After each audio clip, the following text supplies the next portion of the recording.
علامہ صاحب آپ نے گفتگو کے دوران جیسا کہ حضرت کا شعر کا ذکر کیا آپ نے، تو زندہ ہے واللہ، تو یقیناً اہل سنت کا تو یہ عقیدہ ہے کہ نبی کریم صلی اللہ علیہ وسلم حیات ہیں، اور پھر آپ نے امام کا شعر پڑھا تو زندہ ہے واللہ، یعنی قسم کھا کر امام فرما رہے ہیں۔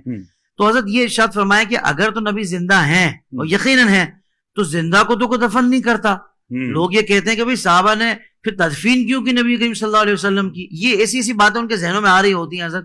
پہلے تو ان کے آنے پر مجھے حیرت ہو رہی ہے کہ ایسی باتیں ذہنوں میں آ رہی ہیں وہ بھی اپنے نبی کے لیے، اب آ ہی گئی ہے تو میں چاہوں گا کہ جواب بھی دے کر ان کی تسلی کر دیں۔ میں نے ماشاءاللہ اس لیے کہا کہ حافظ طاہر بھی ماشاءاللہ اتنا ذہین و فتین بندہ ہے کہ یہ بال کی کھال اتارتا ہے۔ اللہ کریم آپ کو جزائے خیر دے۔ یہ بہت اچھا سوال کیا آپ نے، اور دور حاضر کی یہ ضرورت بھی ہے۔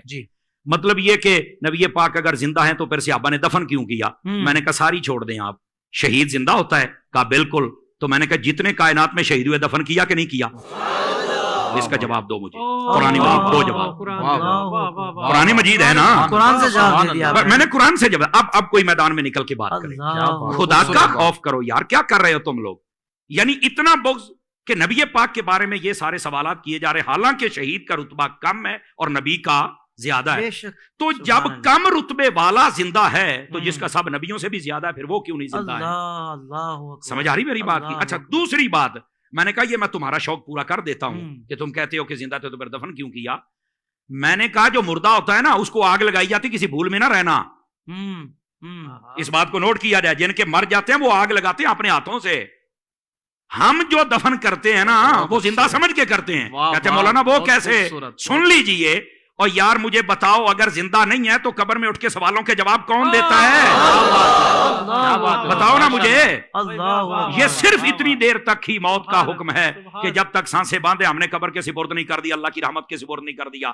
اس نے یہ جہان بدلنا ہے، برزخی دنیا میں جانا ہے، سمجھ آ رہی ہے؟ اور اس کو کہتے ہیں برزخی حیات، یہ بھی میں آسانی کر دوں۔ بہت اچھے، سمجھ آ رہی میری بات کی؟ لیکن یہ کہنا کہ زندہ کو دفن کو نہیں کرتا، یہ تمہیں کس نے کہا ہے؟ میں ایک یہ جو دیہاتی لوگ ہمیں سن رہے ہوتے ہیں تو میں ان کی ایک مثال دے دیتا ہوں، شاید کسی کے کونے کھانچے میں بیٹھ جائے۔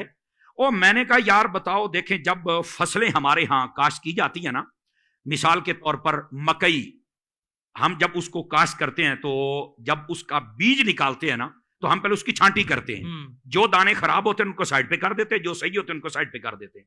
خراب دانوں کو ہماری بولی میں کہتے ہیں مرے مرے نے، تو کہتے ہیں مریا نو سٹ دے ہو، انہاں نو پورن دا کی فائدہ ہے؟ آ جڑے چنگے نے انہاں نو پورو کچھ نکلے گا تے صحیح نا۔ اس کا مطلب ہے اگر یہ دیہاتی لاجک سے بھی دیکھا جائے نا تو زندہ کوئی دفن کیا جاتا ہے، مردے کو کوئی نہیں دفن کرتا ہے۔ سائنس سے لے کر دیہات، اور دیہات سے سائنس نے ہر زاویے سے ہم نے سمجھا دیا۔ دیکھیں نا ہم نے قرآن سے بات شروع کی ہے نا، ہم دائیں بائیں تو جا ہی نہیں سکتے۔ کیا کہنے ہیں۔ اور پھر یہ بھی ایک ویسے بھی بڑی عجیب و غریب، وہاں کیسے زندہ ہر طرف سے بند ہے؟ تو میں ان سے سادہ سوال کر لیتا ہوں، میں نے کہا بتاؤ یہ جو چوزا ہوتا ہے یہ انڈے سے 21 دن کے بعد نکلتا ہے؟ کہا بالکل۔ تو میں نے کہا بتاؤ یہ 21 دنوں تک کون سا سوراخ ہوتا ہے جہاں سے کوئی ہوا شوا جاتی ہے، کاربن ڈائی آکسائڈ جاتی ہے، کہاں سے آکسیجن جاتی ہے؟ تو کہتا نہیں یار تو مردہ نکلتا ہے، کہا نہیں زندہ نکلتا ہے۔ کیسے زندہ رہا؟ کہتا یہ تو نہیں پتا۔ تو میں نے کہا پتا ہوتا تو سنی نہ ہوتا، پتا ہوتا تو سنی نہ ہوتا۔